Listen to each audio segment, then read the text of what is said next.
Hello, my Banda crew, and welcome back to the channel.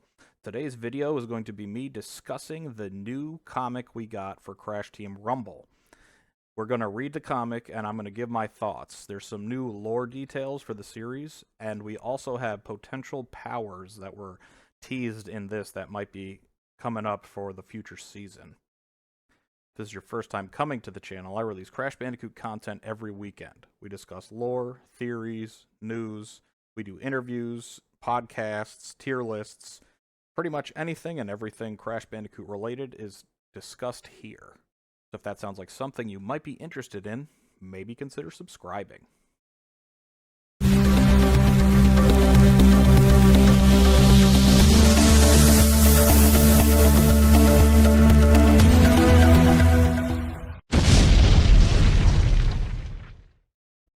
Okay, so Toys for Bob presents Ripperoo and N.Gin.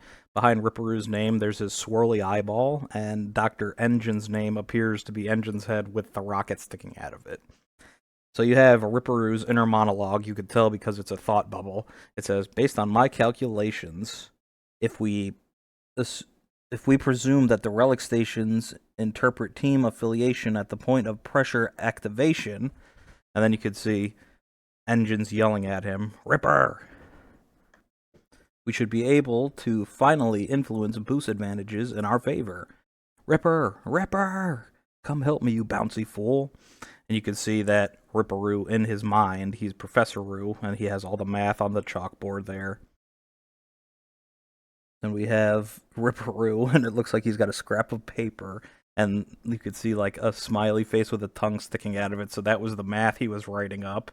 And it says, when you're done with whatever it is you're doing, I need an extra pair of legs. I think together we can pry open this relic station lid.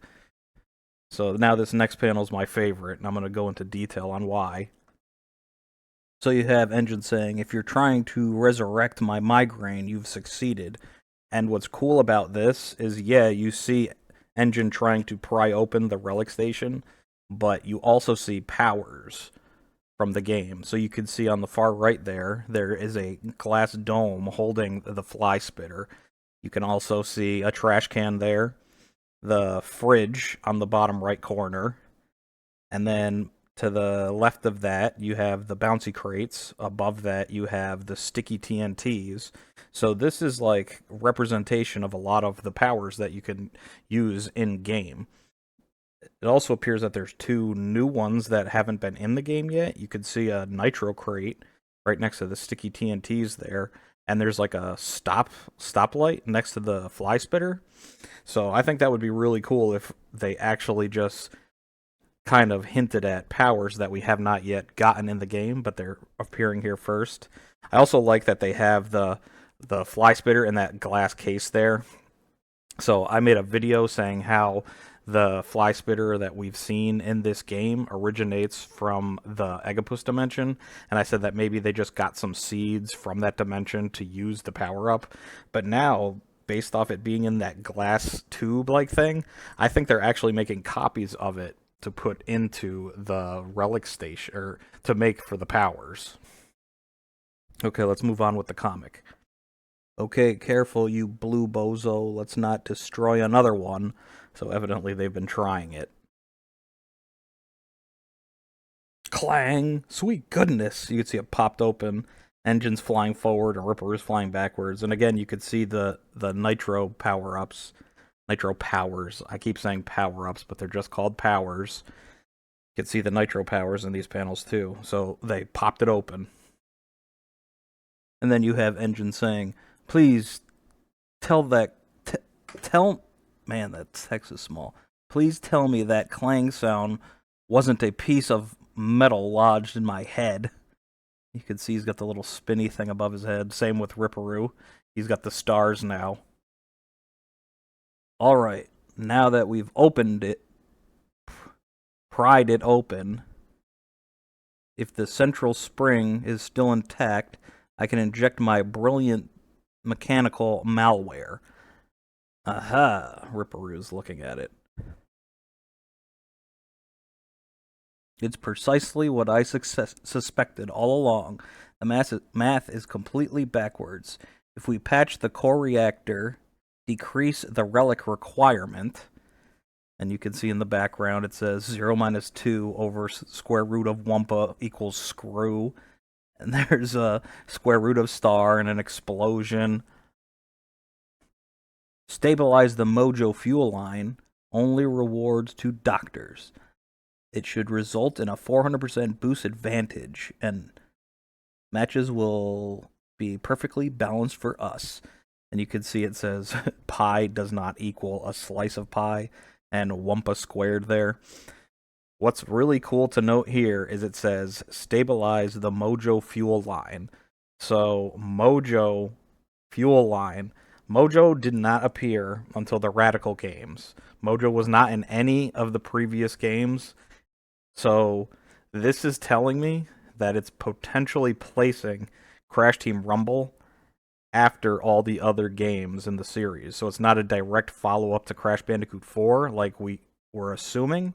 It could be way, way at the end of the timeline, which will make sense because if they want to introduce more characters that didn't appear up until Crash 4, we could get all the characters of the franchise now if this takes place at the end of the franchise. And then N.Gin says, "Wait, Ripper, what are you doing?" And it shows that Ripperoo's all his calculations and stuff, what he wanted to do. He's just going to put TNT on it like he always does. Boom! Big explosion. And then it says, "Ugh, thought it was about to become the world's smartest I thought I was about to become the world's smartest pile of ashes." Pop, spark. So now the relic station with the explosion and the sparks combined with the machine they were using to rip it off created a portal. Correct. That's new. Ripper, I think I see something. Someone. Well, someone forgot to invite me to the party. And if you are a fan of the Spyro series, that is a line that Ripto said in, I believe it was in Spyro 2 Ripto's Rage. So it's heavily implied that this portal is opening up a dimension to wherever Ripto currently is.